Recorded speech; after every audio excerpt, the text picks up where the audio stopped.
여호와께서 회오리 바람으로 엘리야를 하늘로 올리고자 하실 때에 엘리야가 엘리사와 더불어 길갈에서 나가더니 엘리야가 엘리사에게 이르되 청하건대 너는 여기 머물라 여호와께서 나를 베델로 보내시느니라 하니 엘리사가 이르되 여호와께서 살아계심과 당신의 영혼이 살아있음을 두고 맹세하노니 내가 당신을 떠나지 아니하겠나이다 하는지라. 이에 두 사람이 베델로 내려가니 베델에 있는 선지자의 제자들이 엘리사에게로 나와 그에게 이르되 여호와께서 오늘 당신의 선생을 당신의 머리 위로 데려가실 줄을 아시나이까 하니 이르되 나도 또한 아노니 너희는 잠잠하라 하니라.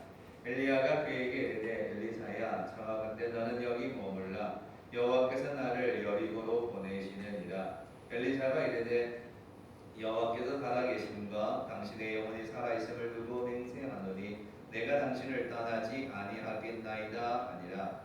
그들이 여리고에 이르매 여리고에 있는 선지자들의 제자들이 엘리사에게 나와 이르되 여호와께서 오늘 당신의 선생을 당신의 머리 위로 데려가실 줄을 아시나이까 하니 엘리사가 이르되 나도 아노니 너희는 잠잠하라. 엘리야가 또 엘리사에게 이르되 청하건대 너는 여기 머물라 여호와께서 나를 요단으로 보내시느니라 하니 그가 이르되 여호와께서 살아계심과 당신의 영혼이 살아있음을 두고 맹세하노니 내가 당신을 떠나지 아니하겠나이다 하는지라. 이에 두 사람이 가니라. 선지자의 제자 50명이 가서 멀리 서서 바라보매 그 두 사람이 요단가에 서 있더니 엘리야가 겉옷을 가지고 말아 물을 치매 물이 이리저리 갈라지고 두 사람이 마른 땅 위로 건너더라. 건너매 엘리야가 엘리사에게 이르되 나를 내게서 데려감을 당하기 전에 내가 내게 어떻게 할지를 보아라. 엘리사가 이르되 당신의 성령이 하시는 역사가 각절이나 내게 있게 하소서 하는지라. 이르되 내가 어려운 일을 구하는도다. 그러나 나를 내게서 데려가시는 것을 내가 보면 그 일이 내게 이루어지려니와 그렇지 아니하면 이루어지지 아니하리라 하고 두 사람이 길을 가며 말하더니 불수레와 불말들이 두 사람을 갈라놓고 엘리야가 회오리 바람으로 하늘로 올라가더라. 아멘. 신학자인 토마스 아퀴나스가 시간에 대해서 이렇게 표현을 했습니다. 언제나 당신의 끝이 있음을 기억하세요. 그리고 잃어버린 시간은 돌아오지 않는다는 사실도 함께 기억하세요 라고 이야기를 합니다.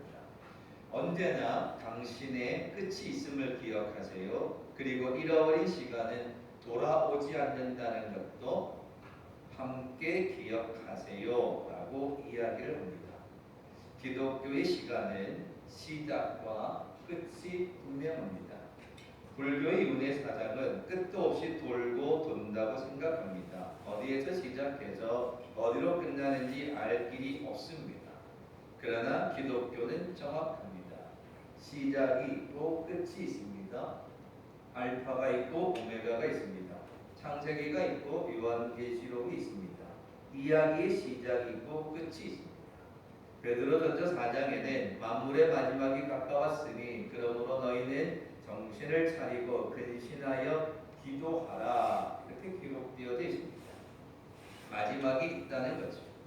종말론적인 태도를 가지고 살아가는 사람들은 항상 시간이 많다고 생각하지 않습니다. 현재의 시간을 귀중하게 여깁니다. 현재의 시간에 최선을 다합니다. 우리의 삶에 주어진 시간은 과거는 어제는 일이 없습니다. 내일은 아직 보지 않았습니다. 지금 주어진 시간이 소중하다는 겁니다. 그러므로 오늘 우리의 신앙은 현재 주어진 시간에 최선을 다해야 합니다. 내가 옛날에 뭘 했다, 내가 앞으로 뭘 할 거다 이전에 오늘의 최선을 다하며 살아가야 과거도 빛이 나고 미래도 빛이 된다는 겁니다. 이렇게 시간을 대하는 것이 성도의 시간에 대한 자세입니다. 이걸 다르게 말하면 신앙 고백이라 말할 수 있습니다.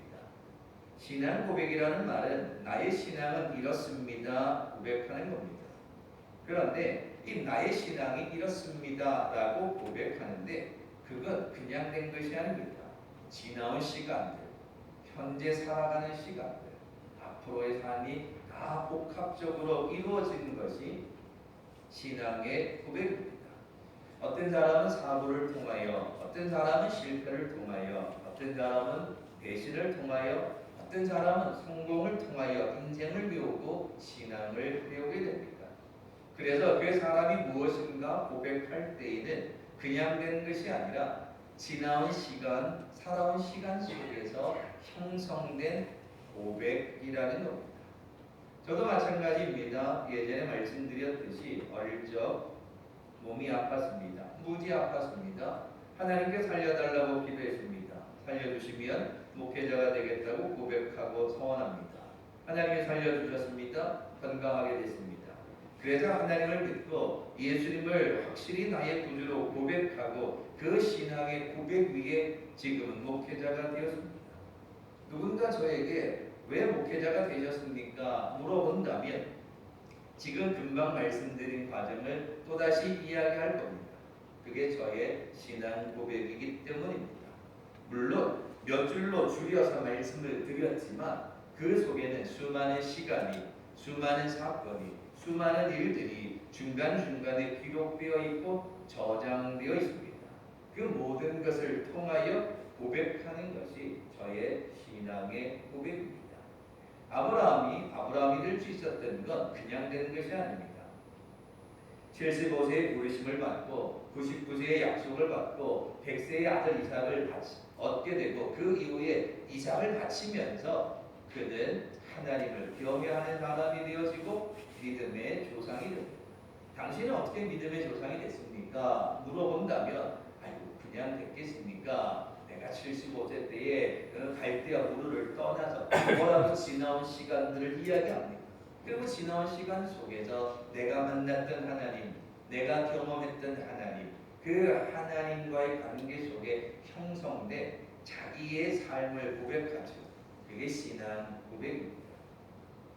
우리가 다니엘서를 보면 다니엘과 친구들이 포로로 잡혀갑니다.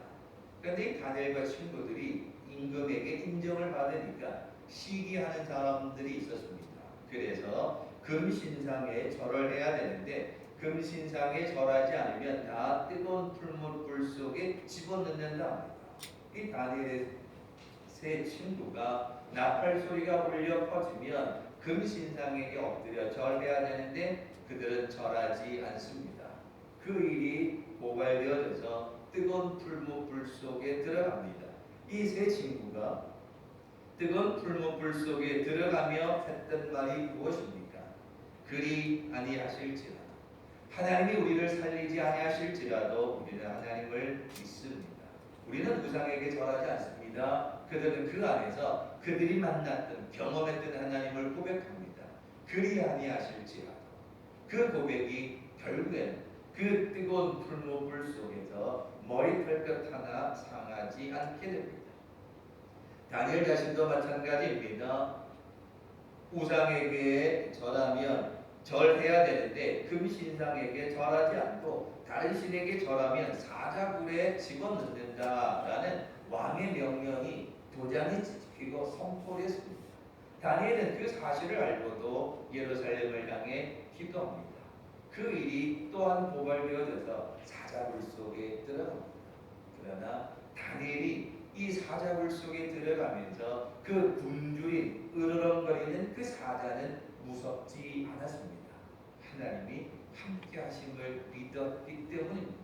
그랬더니 오히려 이 다니엘은 이 사자굴 속에서도 아무 어려움 없이 상함이 없이 오히려 건강해진 것을 보게 됩니다. 사자가 무서운 것이 아니라 믿음을 지키는 것이 더 소중하다는 것이 다니엘의 신앙 고백이었습니다. 오늘 여러분의 신앙의 고백은 무엇입니까? 하나님을 믿고 계십니까? 예수님을 믿고 계십니까? 지나온 시간들을 통해서 오늘을 살아가는 이 삶 속에서 나의 신앙의 고백은 무엇입니까? 오늘 읽은 본문에는 이 엘리사 선지자의 신앙의 고백이 기록되어져 있습니다. 갈멜살의 선지자는 엘리야입니다. 엘리야는 스승입니다. 엘리사는 그 제자입니다. 하나님께서는 이 엘리야 선지자를 데려가실 때쯤 되어서 이 엘리야 선지자의 후계자가 필요한데 엘리사를 통하여 엘리야의 뒤를 이어가길 원하셨습니다. 그래서 오늘 읽은 11절까지의 말씀은 이 엘리사가 이 엘리야의 뒤를 이어서 이 선지자가 되는 그 과정의 이야기입니다. 하나님께서는 이 엘리사가 이 선지자가 될 수 있는가 시험하는 장면이 11절까지입니다. 이제 이 엘리야가 엘리사를 데리고 길갈에서 출발하여 베델로 가려고 합니다. 엘리야 선지자가 앞장서고 엘리사가 뒤를 따릅니다. 그때 2절 말씀에 엘리야 선지자가 엘리사에게 이렇게 이야기합니다. 엘리사야, 너는 그냥 길갈에 있어라. 나는 베델에 다녀올 테니 너는 그냥 여기에 머물라. 이렇게 이야기합니다. 엘리야 선지자가 데리고 가기 싫어서 그런 것이 아닙니다. 지금 엘리야가 가야 하는 길이 얼마나 힘이 들고 얼마나 어려운 길인 줄 아느냐. 선지자로 살아가는 길이 때로 목숨이 위태롭고 선지자로 말씀을 선포하는 일이 환난을 경험하고 고난을 경험하는 그 위기의 순간이다. 정말 힘든 길이다. 선지자로 살아가는 길이 보통 길이 아니다. 그러니 나는 그 길을 갈 텐데 엘리사야, 너는 나를 따라 나서지 말고 그냥 여기에 머물러 있어라 라고 엘리야가 이야기를 합니다. 데리고 가기 싫어서가 아니라 이 엘리사의 믿음이 어떠한가 보고 싶었던 겁니다. 그 말을 들은 엘리사는 이렇게 대답합니다. 2절에 고백하기를 여호와께서 살아계심과 당신의 영혼이 살아있음을 두고 맹세하노니 내가 당신을 떠나지 아니하겠습니다 라고 엘리사가 고백합니다. 지금 선지자가 되겠다고 하는 엘리사의 신앙의 고백이 2절입니다. 여호와께서 살아계신다는 겁니다. 하나님이 살아계시는데 하나님이 지금도 살아계셔서 당신과 함께하고 있는 것을 내가 아는데 왜 내가 떠나갑니까? 안 됩니다. 나도 따라가겠습니다 라고 이야기를 합니다. 엘리사가 하나님이 살아계신다라고 고백합니다. 그런데 이 고백은 그냥 되는 것이 아닙니다. 엘리야에게 내가 꼭 당신의 후계자가 되어야겠다고 듣기 좋으라고 하는 말이 아닙니다. 엘리야가 선지자가 되어서 열왕기상에 보면 이 악한 아합과 이세벨 왕비 이로 인하여서 갈멜산의 대결, 그것 때문에 가뭄이 오고 비가 오지 않아서 또 위태하고 목숨이 죽을 지경에 있고 엘리야는 수많은 환난을 경험합니다. 그런데 그 광경을 엘리사도 다 알고 있습니다.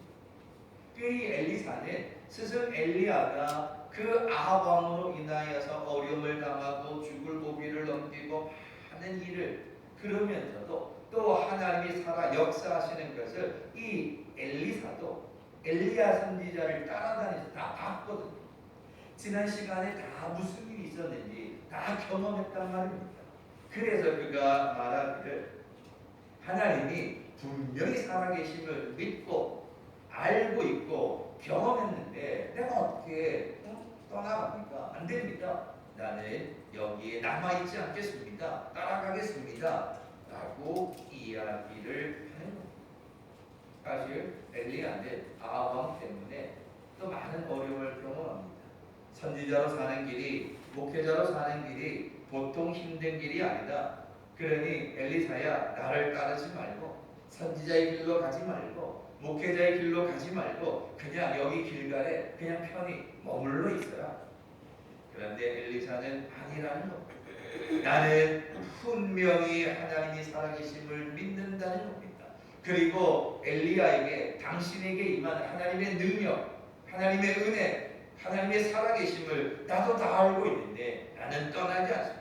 비록 고난이 있어도 힘든 일이 있어도 때로 목숨이 위태로워도 나는 당신을 떠나지 않고 당신과 같이 선지자가 되어서 하나님의 능력을 행하고 말씀을 선포하고 하나님의 역사 가운데 살아가길 원합니다 라고 2절에 고백을 한 겁니다. 엘리야가 이런 고백을 듣고 그래? 그럼 엘리사를 데리고 갑니다. 엘리야는 같이 데리고 베델에 갑니다. 이 베델에 도착했더니 하나님 4절 말씀에 또 하나님이 엘리야야 여리고로 가라고 이야기합니다. 엘리야가 엘리사에게 야 하나님이 나한테 여리고로 가된다. 그러니 너는 이번에도 그냥 나 따르지 말고 그냥 이번에는 그냥 여기에 있어라. 그냥 베델에 있어라. 하나님이 나는 여리고로 가라 하니까 나는 갈 텐데 엘리사야 너는 그냥 베델에 머물러 있어라. 한 번 더 생각해 보라는 겁니다. 베델에서 머물러 있어라. 이 선지자가 되는 길이 보통 힘든 길이 아니다. 한 번 더 생각해 보고 그냥 베델에 머물러 있어라. 이렇게 이야기했더니 4절 말씀에 2절과 똑같은 토시 하나 틀리지 않는 고백을 엘리사가 합니다. 여호와께서 살아계심과 당신의 영혼이 살아있음을 두고 맹세하노니 내가 당신을 떠나지 않겠습니다. 토시 하나 틀리지 않고 똑같이 신앙의 고백을 합니다. 이런 고백을 들은 엘리야는 엘리사를 데리고 여리고로 갑니다. 여리고에 도착했는데 또 하나님께서 엘리야에게 이번에는 요단으로 가랍니다. 그래서 또 엘리야가 엘리사에게 야 너는 그냥 여기 있어라. 하나님이 내게 요단으로 가랜다. 나는 요단으로 갈 테니까 너는 이번에는 여리고에 머물러 한 번 더 생각해봐라. 선지자가 되는 일이 목회자가 되는 일이 보통 일이 아니다. 그러니 여기 머물러서 또 한 번 더 생각해보라는 겁니다. 그랬더니 이번에도 또 똑같이 6절에 엘리사가 여호와께서 살아계심과 당신의 영혼이 살아있음을 두고 맹세하노니 내가 당신을 떠나지 않겠다라고 신앙의 고백을 엘리야는 이제 이 엘리사가 이 세 번의 신앙의 고백 속에서 준비가 되었다 생각해서 두 사람이 요단에 도착합니다. 요단 강가에 도착합니다. 선지자의 제자들이 멀리서 두 사람을 지켜봅니다. 8절에 엘리야가 겉옷을 가지고 말아 물을 치매 물이 이리저리 갈라지고 두 사람이 마른 땅 위로 건너더라. 그래서 이 엘리야가 이제 때가 되어서 떠나가야 하는데 엘리사에게 내가 떠나가기 전에 무엇을 원하느냐? 9절 말씀에 우리가 잘 알고 있듯이 엘리사가 구하기를 당신의 성령이 하시는 역사가 갑절이나 내게 있게 하소서. 엘리야가 참 어려움을 구하는구나. 내가 하늘로 올라가는 것을 보게 되어지면 그 능력이 임할 거다라고 이야기합니다. 그래서 성령의 역사가 갑절이나 임하게 됩니다. 그 증거가 있진 않았는데 12절에 이 엘리야가 옷을 말아서 물을 치게 되니까 요단이 갈라졌는데 이 엘리야의 몸에서 떨어진 겉옷을 가지고 이 엘리사도 똑같이 요단강을 치니 물이 갈라지는 역사가 일어나게 됩니다. 엘리야는 불회오리 바람을 타고 불말과 불병으로 하늘로 올라갑니다. 그럼 엘리사는 그 신앙의 고백 위에 하나님이 선지자로 세워 주셨습니다. 이 엘리사의 신앙의 고백이 또 하나 더 있습니다. 오늘 이제 2장에 다 읽진 않았는데요. 16절, 17절, 18절에 이런 이야기가 있습니다. 엘리야 선지자가 불말과 불병거를 타고 하늘로 올라갔습니다. 이런 광경을 7절에 50명의 제자들이 다 보고 있었습니다. 그런데 이 제자들이 보고 있었던 이 엘리야의 제자들이 16절에 찾아옵니다. 엘리사를 찾아와서 하는 말이 엘리야가 하늘로 올라가다가 다 올라가지 못하고 어느 산에 어느 골짜기에 떨어졌을지 모른다는 겁니다. 이 제자들이 올라가다가 못 올라가고 엘리야가 떨어졌을 거다. 그러니 우리가 가서 우리 이 스승 이 엘리야를 찾아오겠다라고 이야기를 합니다. 그럴 때 16절 마지막에 엘리사가 가지 말라. 뭔 소리 아니야? 하나님이 하늘로 데려갔는데 당연히 시신이 없다. 가지 말라. 이렇게 이야기합니다. 이 엘리사는 내가 보는 앞에서 내 눈 앞에서 엘리야가 불말과 불병거를 타고 하늘로 올라가는데 아니 그 시신이 없지. 그게 없지. 당연히 없다라고 이야기합니다. 근데 17절 보시면 그 무리가 엘리사가 부끄러워하도록 강청하는 액을 먹고 했다는 거예요. 정말 뭐냐 힘들 정도로 감당할 수 없을 정도로 액을 복구를 하는 거죠. 그랬더니 어쩔 수 없이 그럼 찾아봐라. 엘리사가 이야기합니다. 제자들이 얼마나 간절하게 부탁했는지 찾아옵니다. 그런데 사흘 동안 찾아보았지만 찾을 수가 없었습니다.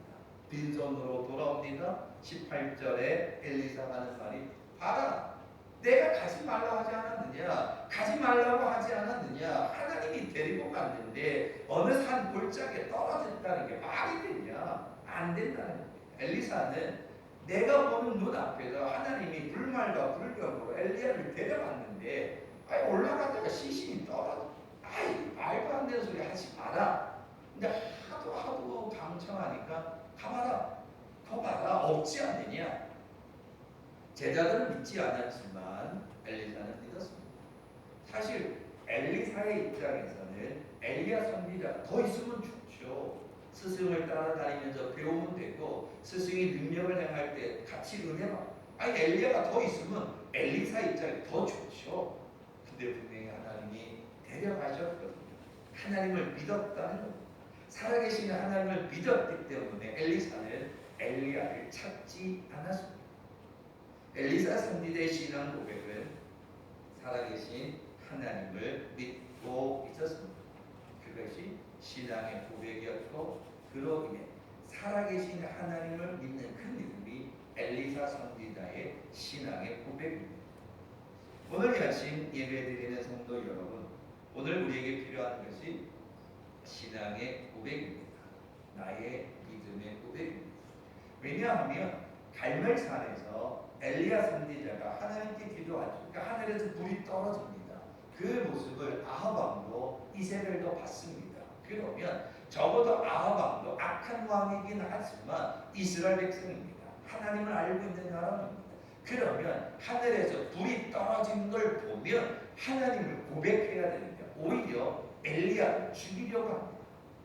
뭘 설명드리는가 하면, 살아계신 하나님을 믿으면 하나님의 종이 되는데 하나님의 능력을 보고서도 하늘에서 불이 떨어지는 것을 보고서도 이 아합 왕은 하나님을 믿지 않았습니다. 그러니 오히려 엘리야를 죽이려 하고 우상을 섬기려 하고 악을 행하려 하는 거죠. 살아계신 하나님을 엘리사 믿었습니다. 그래서 선지자가 됩니다. 근데 그걸 보고도 아합 왕은 오히려 더 악한 길로 우상을 섬기는 길로 가게 되더라라는 겁니다. 오늘 이 아침 여러분, 저와 여러분의 고백은 어떠해야 할까요? 저는 분명히 하나님이 살아계신다고 믿습니다. 그 믿음이 오늘 이 강단에서 설교하게 하십니다. 하나님이 엘리사에게 임하셨던 것처럼 저 역시도 하나님의 살아계심을 믿고 그 믿음의 고백으로 설교합니다. 여러분의 고백은 어떠하십니까? 바이러스가, 세상의 어려움이, 살아가는 경제적인 이유, 여러 가지 이유들로 인하여서 하나님의 살아계심이 흔들리고 있지는 않으십니까? 하나님을 믿는 믿음의 사람과 믿지 않는 사람의 삶은 완전히 다른 인생입니다. 이제 말씀을 맺으려 합니다. 우리 자신들을 한 번 더 돌아보십시오. 한 해가 다 가는 때에 우리 자신들을 돌아보면 좋겠습니다. 나는 지금 살아계신 하나님을 믿고 있는가? 나를 구원하기 위해 이 땅에 오시는 구주 예수를 믿고 있는가? 너는 여기 머물러 있으라. 신앙생활에 예배드리고 기도하고 생활이 힘들고 어렵다, 믿음으로 살아가는 길이 어려울 때에 여기에 머물러 있으라. 가는 길이 어렵고 환난의 길이고 고난의 길이니 따라오지 말라는 그 말에 여러분은 어떻게 하시겠습니까?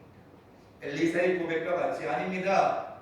하나님이 살아계신데 무슨 말씀하십니까? 힘들어도 어려움이 있어도 고난이 있어도 십자가의 길 가겠습니다. 믿음의 길로 가겠습니다. 깨어있어 기도하겠습니다. 피곤하고 힘들어도 예배드리고 교회 중심으로 믿음의 삶을 살아가겠습니다. 하나님이 살아계신데, 하나님이 살아계셔서 역사하고 계신데 무엇이 염려가 되겠습니까? 예수님이 임마누엘로 함께 하시는데 성령이 날마다 우리를 지켜주시는데 무엇이 걱정이 되겠습니까? 여기 머물러 있다니요, 세상에 머물러 있다니요, 세상을 따라가다니요, 아닙니다. 나는 하나님 따라가겠습니다.